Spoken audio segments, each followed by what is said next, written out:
अस्सलाम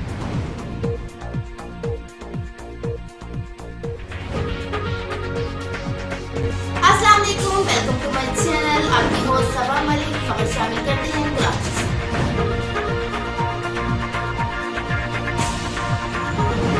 आप देख रहे हैं मिशन न्यूज़, पाकिस्तान की आवाज़।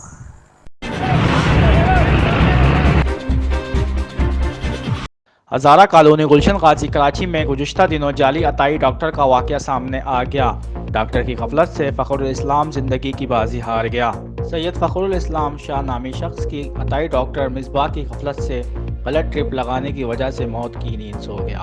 मरहूम फ़खरुल इस्लाम एक मासूम बच्ची को डॉक्टर की गफलत से यतीम कर गया, जबकि लौह यकीन का कहना है कि डॉक्टर जाली और एक्सपायर डिग्री लेकर बैठा हुआ है। फ़खरुल इस्लाम के भाई फ़खरुल ज़मान की मीडिया ब्रीफिंग। ख्वास करना चाहता हूँ अपने इलाके हज़ारा कॉलोनी नई आबादी सईदाबाद गली नंबर 10 के अवाम से, बिस्मिल्लाह चौक के अवाम से, सईदाबाद के अवाम से कि ये अताई डॉक्टर मिसबाह जो अपने आप को कह रहा है ये एक अताई डॉक्टर है, कोई डिग्री नहीं है, जाली डिग्रियाँ होम्योपैथी की रख के लोगों की जानों से खेल रहा है। तो खुदा के वास्ते ऐसे अताई डॉक्टर के पास, ऐसे कातिल के पास ना जाएं, अपनी और अपने घर वालों की ज़िंदगी बचाएं। हम तो अपना घर बर्बाद कर चुके हैं, मैं चाहता हूँ किसी और गरीब का घर बर्बाद ना हो।